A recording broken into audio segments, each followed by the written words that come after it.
Hey, what is going on, you guys? My name is Rage, and we are back today with some video guides and playthrough of Doom 3.5, the hardest difficulty in the Doom 3 raids, utilizing the invaders for the specific skill section that you go through. So they are part of the meta right now for the skill raids, and I'm sure you guys have seen the releases and the showcase events. Mind you, I don't have Iron Fist World War II unlocked yet, but I got the rest of the other invaders here ready to go, while also utilizing Kestrel and Captain Sam as a potential fifth option. So wanted to go showcase for you guys what works, the best characters, and the synergies and strategy for each node. Let's get right to it. First and foremost, allow me just to show you my Kestrel and my Captain Sam upgrades, just because of the fact that, despite them not being in the meta now for the skill raids, they're a great slotting character if you don't have some of the pieces for all of the invaders team. Still really great characters overall. And then we have Nick Fury here really being the core of this team with his fellow invaders team, and he's the only one that got gear tier level 16, just because of his supportive capabilities, what he brings to the table in terms of energy supplementation, and his useful minions now that he's been buffed and reworked. We got Union Jack here, as you can see. He's going to be providing support, a lot of great capabilities with him being a blaster, damage overall. Bucky Barnes, huge in damage, so having him now as a slotting character with the team gives the rest of the team really a big boost. We got Captain America World War II really supplementing the team with energy, honestly, and it's a big component, guys. So overall, you're going to see how pretty straightforward the nodes are now that we got the rest of the invaders. Let's get right to it. With the initial node 1 here, I do like the slotting Kestrel as the fifth character if you don't have Iron Fist, just because of her passive damage, guys. So her ISO 8 previously used here was Raider, and I love the additional attacks that she can get in while we're utilizing the invaders, their additional attacks and supportive strikes. So starting things off from the beginning here, you want to use Nick Fury's ultimate to actually summon the allied minions here to protect us, but as well being able to strip away positive buffs. As you can see, in this initial wave, we want to be focusing that right cluster where Thor is in the center, just because he can have the additional strikes with his passive charges. And you can see we really want to focus on any kind of enemies that do have the defense down, unless it's Thor, because we want to aim for him first. But when you do that, you're going to be seeing a lot of passive damage from Kestrel. So right there from the beginning, we do aim for the Thor again, just getting them out of the way, so that way their chargers are going to be not a problem for us going forward into the wave. But you can see a lot of passive attacks from everything going on. We got Bucky activating his ultimate here, focusing again the center. Kestrel using her passive damage, and we're not really doing too much because that's how straightforward this node honestly is. And right there with Nick Fury's special, you can just see that's a great feature of his abilities now that he's been reworked. Just look at the amount of value that you can get from all the buffs, and even how the damage was mitigated from Thor actually using his strike on us. Node 1 should be no issue for most folks, especially if you have this full invaders team. And we're just being very conservative in our attacks, focusing the enemies that have defense down, and then again chaining it with the assisted attacks from the invaders, really being their forte here, and the passive attacks from Kestrel. So there's not even a specific attack order. We're just going ahead and just finishing off whoever's weak. But keep in mind too, we want to be ready to go for the second node. So you want to make sure that you're at least trying to protect your team here and save some attacks near the end of the node here, especially with the Hellas coming out. But once Thor's taken down here, we just go ahead and resume. And again, anytime you have Nick Fury or one of the operatives, just focus on reducing their turn meter, and then again focus on the enemies with defense down. And at this point, I'm just using the basic attacks. Kestrel is going to do some passive strikes, and you just see how straightforward it is, guys. Like, they barely even get a chance to move on us. Unfortunately, with how squishy our team is, there might be some damage taken on our allies, and we just do have to heal them up in preparation for the next node here. But otherwise, what used to be a very difficult node 1 is now very streamlined, and you can see they barely even touched us.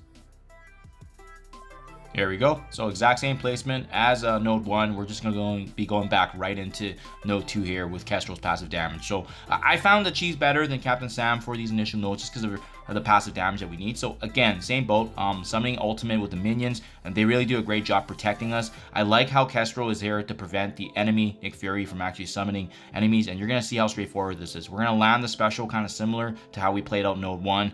Again, now our focus is going to be Silver Samurai in the top left corner. If you're able to get stun on him, that's really good. And then similar pattern to node 1, focus on the enemies like the high damage dealers like Morbius, Silver Samurai, but especially if they have the defense down, because we're going to be getting some passive assisted attacks from Kestrel, but as well the Invader is specialized in having the assisted attacks with their synergy.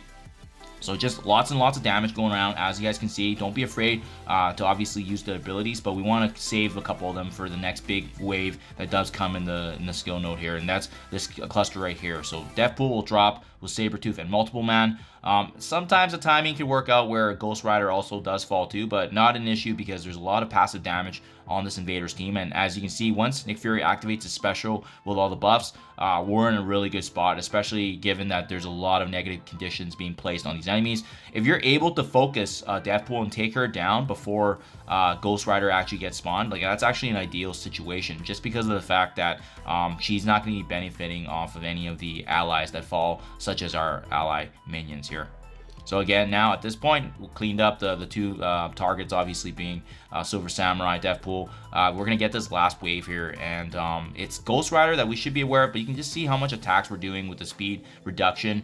And again, that's thanks to Nick Fury. It's thanks to the combination of the Invaders, but focusing Ghost Rider and Carnage will be the key here, just making sure that they can get taken down, especially Ghost Rider. If you're able to reduce his turn meter and focus on him with the passive damage, it just prevents him from using his attacks on us if we take down any enemies. And as you can see with him going down, it's good game at this point. So just look at this, guys. This used to be one of the hardest, in my opinion, nodes in the entire Doom raids, and we're making such easy, light work out of it just because of the synergy of Invaders. And our team isn't even fully built up. The only one that's gear tier to level 16 is Nick Fury, and obviously I have a strong Kestrel, but I think most people will probably have Kestrel built up for Apocalypse, so that's not really a sunk cost there.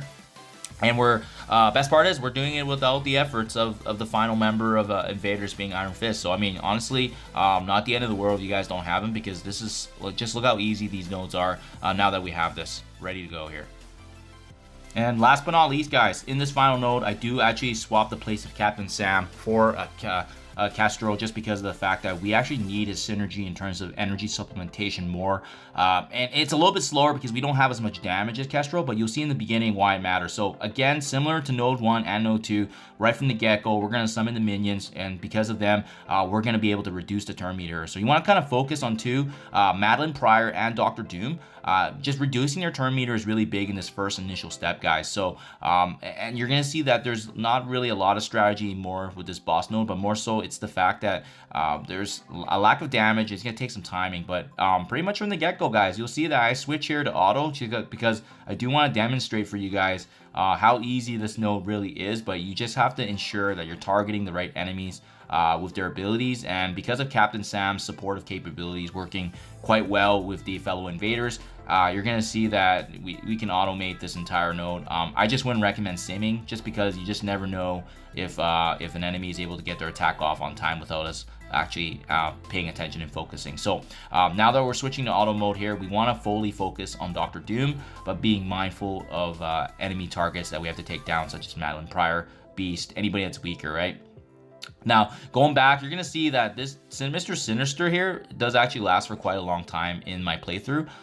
So if I were to go back, I probably would target him earlier rather than later. But the focus in this initial wave is always going to be Dr. Doom. Just that way you can get him out for your allies, because he has a very potent ultimate ability as well. We don't have Kestrel on the team anymore, so you know, she wouldn't be able to prevent him from using his ultimate and summoning the clones, right? So just keep that in mind. Now that we're in this position to have Madeline Pryor stunned, we finished off Dr. Doom. It's just us resuming business, right? But again, we don't have the damage from Kestrel, so that's why these guys do hit a lot slower in terms of damage overall. And to be honest, most of my guys actually have supportive capabilities like Captain Sam, and then if you think about characters like World War II, you know, they really benefit the team more than the damage they do. It's Bucky Barnes and Union Jack really doing the bulk of the work here, and that's when they get their turn, right? So and now at this point, it's looking really good. We have 1,000,000 buffs on. We got a couple of enemies here with deep buffs. This Carnage does come about here. I would focus on bringing down the Carnages, guys, because you don't want him to get any kind of turn meter advantage, especially considering we have a lot of minions on our side. So just keep that in mind. The other one to be mindful of as well is obviously characters like Emma Frost, who can cleanse the negative conditions. So that's not good for us either. So both of them are the ones that we should focus. So I opted to take down Emma first, and then now I'm going to go ahead and just kind of weaken whoever I can take down. But obviously another big one too is Madeline Pryor, just because she has a lot of AoE damage. If she's taking down a minion, that's going to help Carnage, and then Carnage is going to get some turn meter and obviously get his turns to pounce on us. So yeah, as you guys can see, yeah, again, a very straightforward node, but more so just making sure you guys are targeting the right enemies. And again, it's brain dead in the sense that we don't really need to know which attacks we're using, and I wanted to show that for you here, just because that's how easy the invaders make it, especially with the synergy of Captain Sam. So I did try this as well with Kestro, but it didn't work as well because Captain Sam has also energy being granted. He's got the speed up with his ultimate to allow us to have additional turn meter. It just worked really well that you can actually automatically just do this, right? But I did try simming before, and like I said, guys, I think it's just the mechanic involved where maybe the AI is not using the correct attacks or something, but it didn't work out well for me, and I don't want to risk it anymore. So at this point, it's just, you know, a couple minutes for me to make sure that I'm targeting the right enemies. But yeah, just a heads up, if you guys are finding that the time is tight, what I generally do at the end here is because you notice, right, a lot of my guys are using supportive abilities, so usually in the last minute or so I'll switch from auto attacks to auto basic. So at least that way it shifts them more from a focus of as opposed to using abilities. Right now you can see my recording switching here.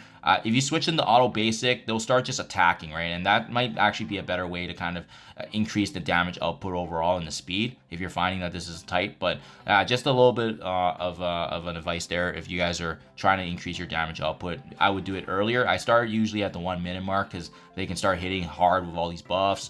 And usually, like I said, it's increased damage as a result of them just straight up attacking as opposed to using supportive ability. So there you guys have it. All 3 nodes wrapped up. Again, without the services of Iron Fist World War II, because this is a very, very solid Secret Avengers hybrid with Kestro, and now the remainder of the invaders that we have. So let me know what you guys think in the comments below. Let me know if this helps you. Hopefully you can utilize a similar power team level. Thank you as always. Do appreciate checking my videos, and I'll catch you guys in the next one.